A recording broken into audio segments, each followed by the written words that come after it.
James जब अपनी teen age में था तो उस वक्त वो अपने स्कूल के होमवर्क और असाइनमेंट से काफी परेशान रहता था, क्योंकि जब वो स्कूल से घर आता तो उसको वो काम फौरन करना पड़ता था, जिससे उसका काफी सारा टाइम चला जाता था। अब एक दिन जब वो स्कूल से घर आ रहा था तो उसकी नजर कुछ कॉलेज के स्टूडेंट्स पर पड़ी जो उस वक्त काफी खुश लग रहे थे। उनको देखकर जेम्स के माइंड में ये आया, मुझे लगता है कॉलेज लाइफ स्कूल लाइफ से ज्यादा अच्छी है, तो इसका मतलब जब मैं कॉलेज जाऊंगा तो मुझे फिर इतना प्रेशर नहीं झेलना पड़ेगा जितना अब झेलना पड़ रहा है। इस तरह की बातें सोचकर वो बहुत खुश हो जाता है और इसी सोच में जैसे तैसे करके वो अपनी स्कूलिंग पूरी कर लेता है, जिसके बाद उसका एडमिशन कॉलेज में हो जाता है। एंड गेस व्हाट, कॉलेज में जाने के बाद उसको ये मालूम पड़ता है कि जिस तरह की कॉलेज लाइफ उसने इमेजिन की थी वो तो बिल्कुल गलत थी। इवन कॉलेज की पढ़ाई स्कूल की पढ़ाई से भी ज्यादा मुश्किल थी, क्योंकि यहाँ पर स्कूल के कंपैरिजन में उसको और ज्यादा प्रोजेक्ट्स और असाइनमेंट्स करने पड़ते थे। और सबसे बुरी बात तो ये थी कि असाइनमेंट्स बनाने में प्रोफेसर स्टूडेंट्स की कोई हेल्प नहीं करते थे। मतलब ओवरऑल उसने जो जो भी सोचा था यहाँ पर तो उसकी सोच से बिल्कुल अलग हो रहा था, जिस वजह से उसकी टेंशन और बढ़ जाती है। और इस टेंशन से होता यह है कि ग्रेजुएट होना तो दूर, वो फर्स्ट ईयर में आते ही फेल हो जाता है। अब आप थोड़ा माइंड लगाकर ये सोचिए कि जेम्स ने कहाँ पर गलती की थी। वो गलती ये थी, अगर जेम्स अपने माइंड में एक कॉलेज के बारे में गलत अजम्पशंस नहीं रखता और कॉलेज जाने से पहले किसी कॉलेज ग्रेजुएट से सजेशन लेता तो उसकी ये हालत बिल्कुल नहीं होती। जेम्स की ये स्टोरी मैंने आपको इसलिए बताई क्योंकि जिस तरह स्कूल से कॉलेज जाने पर चीजें चेंज हो जाती हैं, वैसे ही हमारी रियल लाइफ में भी 30 से 35 साल की एज में आकर कुछ ऐसे चेंजेस होने लगते हैं जिनसे हम अपनी टीन एज या यंग एज में बिल्कुल बेखबर रहते हैं। फिर उस एज में आ जाने के बाद हमको ये रियलाइज होता है कि हमारी लाइफ तो वैसी बिल्कुल नहीं चल रही जैसा हमने सोचा था। चाहे आप अपनी 20s में हो या फिर 30s में, आपकी लाइफ में चेंजेस होते रहेंगे और इनको कोई नहीं रोक सकता। पर ये चेंजेस सबकी लाइफ में एक जैसे नहीं होते, क्योंकि जिस तरह हर किसी के लिए अपनी सक्सेस का रास्ता अलग होता है, ठीक वैसे ही उनकी लाइफ में चेंजेस भी अलग होते हैं। जब हम अपनी 20s की एज में होते हैं तो उस एज में हमारे ऊपर कोई खास रिस्पॉन्सिबिलिटी नहीं होती, जिस वजह से ही हम बिना किसी टेंशन के जो हमारे मन में आता है हम वैसी लाइफ जीते हैं। और गाइस, 30 या 35 की एज आ जाने के बाद हमारे ऊपर रिस्पॉन्सिबिलिटीज बहुत बढ़ जाती हैं। और ऐसे टाइम में जब आपकी लाइफ में चेंजेस आने लगते हैं तो आप इन सब चीजों को फौरन हैंडल नहीं कर पाते, जो सबसे बड़ा रीजन बनता है 30 या 35 साल की एज में आकर फ्रस्ट्रेशन में आ जाने का, क्योंकि उस वक्त हमको ये समझ में भी नहीं आता कि इस सडन चेंज को एक्सेप्ट कैसे करना है। इसीलिए इस वीडियो में मैं आपको 6 ऐसी डिफिकल्ट चीजों के बारे में बताऊंगा जो 30 की एज में आ जाने के बाद मैक्सिमम लोगों को फेस करनी पड़ती हैं। और यही डिफिकल्ट चीजें तब और ज्यादा पेनफुल बन जाती हैं जब आप उस वक्त तक अपनी लाइफ में कुछ बड़ा नहीं कर पाते। तो अगर आप इन चीजों को समझ जाते हैं और सिर्फ सोचते रहने की बजाय अपनी यंग एज में ही कोई बड़ा स्टेप ले लेते हैं, तो आप 30 की एज से पहले ही इन सब चीजों को एक्सेप्ट करने के लिए बिल्कुल तैयार हो जाएंगे। और जो लोग ऑलरेडी 30 या उससे ऊपर की एज में जा चुके हैं तो आई एम श्योर वो इन सभी पॉइंट्स को बखूबी खुद से रिलेट कर पाएंगे। So let's begin. Number 1, your number of friends will decrease. जब आप अपनी 20s में होते हैं तो आपके पास इतनी चॉइस और टाइम तो होता ही है कि आप ये चेक कर सकें कि आपके लिए कौन सी चीजें वर्क करती हैं और कौन सी चीजें नहीं। अपनी यंग एज में आप नए लोगों से मिलते हैं, हैंग आउट करते हैं और बहुत सारे दोस्त बनाते हैं, क्योंकि उस वक्त हमारे ऊपर कोई ऐसा प्रेशर ही नहीं होता जो हमारी जिम्मेदारियों को रिमाइंड करा सके। इसलिए उस वक्त हम अपने दोस्तों के साथ सिर्फ घूमते फिरते रहते हैं और पार्टीज करते रहते हैं। लेकिन 30 की एज में आ जाने के बाद आपकी एज के साथ ही आपकी प्रायोरिटीज भी बदल जाती हैं। यहाँ पर अब आप चाहकर भी अपना टाइम वेस्ट नहीं कर सकते, क्योंकि अब आपके ऊपर सिर्फ पेरेंट्स की ही नहीं बल्कि अपने बीवी बच्चों की भी रिस्पॉन्सिबिलिटी आ जाती है। फिर जब आप खुद को बेटर वे में ट्रांसफॉर्म करने लगते हैं तो इस प्रोसेस में आपका माइंडसेट बिल्कुल चेंज हो जाता है।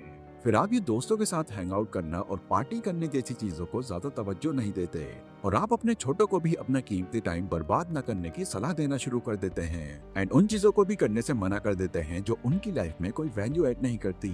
इस एज में सिर्फ और सिर्फ आपका पूरा फोकस आपके फ्यूचर को बेटर बनाने में लगा होता है, जिससे खुद के लिए ज्यादा टाइम न मिलने पर आपकी लाइफस्टाइल पहले के मुकाबले बोरिंग होने लगती है। Number 2, your decision making style will change. अपनी 20s में हम हर तरह के डिसीजन इफेक्टिव मोड में लेते हैं। मतलब कि किसी भी तरह का अगर हमको कोई डिसीजन लेना होता है तो हम बिना ज्यादा सोचे समझे वो डिसीजन फौरन ले लेते हैं, और ये डिसीजंस हम अपनी गट फीलिंग और एक्सपीरियंस के बेस पर लेते हैं। अब आपने भी ये नोटिस किया होगा कि 20s में अगर हमको कुछ चाहिए होता है तो उसके लिए हम इतना ज्यादा सोचते ही नहीं और उसको फौरन बाय कर लेते हैं। बट जब हम अपनी 30s में पहुंचते हैं तो हमारा डिसीजन लेने का तरीका बिल्कुल चेंज हो जाता है।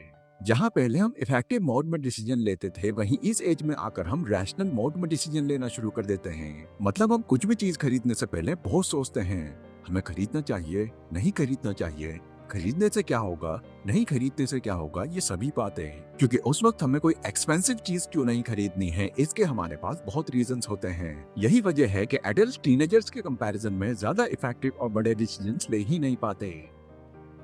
Number 3, you might experience a case of pre mid life crisis. Pre mid life crisis के ऊपर 2000 लोगों का एक साथ सर्वे किया गया, जिसमें लोगों से कई क्वेश्चंस पूछे गए और सबसे ज्यादा लोगों से ये क्वेश्चन पूछा गया कि वो किस एज में सबसे ज्यादा लोनली और डिप्रेस फील करते हैं। अब जिन जिन लोगों ने उस सर्वे में पार्टिसिपेट किया था, उनमें से 21% लोगों ने ये बताया कि 30 से 44 साल की एज के लोगों को दूसरे ग्रुप के मुकाबले ज्यादा अकेलापन फील होता है और वही लोग सबसे ज्यादा फ्रस्ट्रेटेड भी रहते हैं। इस सर्वे के रिजल्ट में ये चीज सामने आई कि उनकी बातों में वाकई सच्चाई थी, क्योंकि इस एज ग्रुप वाले लोगों में ही बैड रिलेशनशिप ज्यादा देखने को मिलती हैं। अब रिलेशनशिप से यहाँ पर मतलब गर्लफ्रेंड बॉयफ्रेंड या हस्बैंड वाइफ वाली रिलेशनशिप से नहीं, बल्कि आपके उस काम की रिलेशनशिप से है जिसमें आप अपने आप को फंसा हुआ मानते हो। क्योंकि जब आप किसी जॉब या फिर ऐसे काम में फंस जाते हो जो आपको पसंद नहीं आता, पर फिर भी वो आपको पैसों के लिए करना पड़ता है, तो तब आपका माइंड ये चीज आपको बार बार याद दिलाता है, तुमने अपनी किस्मत बर्बाद कर ली जबकि तुम और बेहतर कर सकते थे। और इसी रीजन की वजह से इस एज ग्रुप के ज्यादातर लोग अनसेटिस्फाइड रहते हैं। Number 4, you force to learn to live in the present moment. अगर मैं आपसे ये पूछूं कि अभी अगर आप अपनी 20s में हैं, तो इस एज में क्या आप हमेशा अपने प्रेजेंट मोमेंट में रहते हैं, मतलब आपको अपने फ्यूचर या पास्ट का कोई ख्याल नहीं आता? तो ऑब्वियसली इसका जवाब होगा यस। हमारे माइंड में तो हर वक्त ही अपने पास्ट या फ्यूचर के ख्याल घूमते रहते हैं, क्योंकि जब आप अपनी यंग एज में होते हैं तब या तो आपके माइंड में आपकी पास्ट की बातें घूम रही होती हैं या फिर अपने फ्यूचर को लेकर आप परेशान रहते हैं। पर 30s के हो जाने के बाद जब आपके ऊपर बहुत सारी रिस्पॉन्सिबिलिटीज आ जाती हैं, जिसमें सबसे बड़ी तो रिस्पॉन्सिबिलिटी ये होती है कि कैसे भी करके खुद को और खुद की फैमिली को खुश रखना, तो ऐसे में आप अपनी सोच पर भी प्रायोरिटीज सेट करने लगते हैं ताकि आपकी फैमिली खुश रहे। मतलब ना तो आप फ्यूचर की कोई चिंता करना चाहते और ना ही पास्ट का कोई गम मनाना चाहते। ये चेंज आपके अंदर इसलिए आता है क्योंकि टीनेज के कंपैरिजन में ये सब बातों में ध्यान भटकाने का आपके पास टाइम ही नहीं मिलता। इसलिए 30s की एज में आ जाने के बाद आप अपनी लाइफ में जो भी हो, जैसे भी हो, बस उसी में रहना चाहते हो, मतलब कि अपने प्रेजेंट मोमेंट में। Number 5, start seeing changes in your body. जब हम अपनी 20s में होते हैं तो नो डाउट हम बहुत ज्यादा एनर्जेटिक होते हैं, जिससे हमारी बॉडी भी काफी फिट एंड हेल्दी बनी रहती है। लेकिन जैसे जैसे टाइम गुजरता है, हमारी बॉडी में भी टाइम के हिसाब से चेंजेस आने शुरू हो जाते हैं। और जो लोग 30s में हैं, वो बाखूबी इस बात को खुद से रिलेट कर पाएंगे कि किस तरह पहले वो बिना ज्यादा थके 10 या 12 घंटों तक भी आराम से काम कर लेते थे, बट वहीं अब 9 से 10 घंटे तक भी काम करने में आपके मसल्स जवाब देने लगते हैं। बॉडी में चेंजेस होना 30s की एज में फील होने वाली सबसे बड़ी प्रॉब्लम है, क्योंकि जैसे जैसे आपकी उम्र बढ़ती है वैसे वैसे ना सिर्फ आपकी स्किन ओल्ड होती है, बल्कि आपके ऑर्गन्स भी ओल्ड होने लगते हैं। मतलब पहले जहां आपका डाइजेस्टिव सिस्टम बहुत अच्छे से काम करता था, अब वो उस स्पीड से काम नहीं कर पाता, जिससे आपकी बॉडी में मेटाबॉलिज्म की कमी हो जाती है और इसी से आप जल्दी थकने लगते हैं। इसीलिए 20s वालों को अपनी बॉडी पर पहले ही ध्यान देने के लिए काफी एडवाइस किया जाता है। Number 6, you will realise investing is more important than saving. बहुत से लोग अपनी 20s में ये समझ ही नहीं पाते कि इन्वेस्टिंग करना क्यों इतना जरूरी है।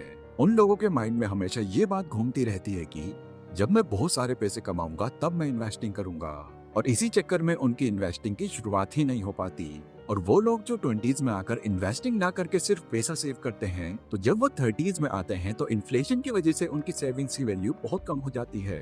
और ऐसे ही लोग फिर बाद में जाकर पछताते हैं और सोचते हैं, काश मैंने 20s में सिर्फ सेविंग्स करते रहने की बजाय इन्वेस्टिंग शुरू कर दी होती तो आज मेरी लाइफ कुछ और ही होती। तो अगर आप भी आगे चलकर इस कैटेगरी में शामिल नहीं होना चाहते तो जितना जल्दी हो सके इन्वेस्टिंग शुरू कर दीजिए। स्टॉक मार्केट जैसी चीजों में कैसे इन्वेस्ट करना है, इससे रिलेटेड मैं वीडियो ऑलरेडी बना चुका हूँ। उस वीडियो को देखकर आप अपनी इन्वेस्टिंग की शुरुआत कर सकते हैं। वेल गाइस, ये बात हमेशा याद रखना कि लाइफ में अगर थोड़ी चीजें मुश्किल भी हो जाती हैं तो इससे जिंदगी जीने का मजा कम नहीं हो जाता। हाँ, ये चीजें डिफिकल्ट तो हैं, बट पहले ही इन सब चीजों की तैयारी करके और एक अच्छी लाइफ को बिल्ड करके आप इन फ्यूचर इन प्रॉब्लम्स को भी आसान बना सकते हैं। अगर ये वीडियो आपको थोड़ी भी इंफॉर्मेटिव लगी हो तो इसको लाइक और शेयर जरूर करें, और इसी के साथ कमेंट सेक्शन में आप लोग मुझे बता सकते हैं कि नेक्स्ट वीडियो आप कौन से टॉपिक पर चाहते हैं। और अभी के लिए बस इतना ही। Stay safe, stay healthy, take care.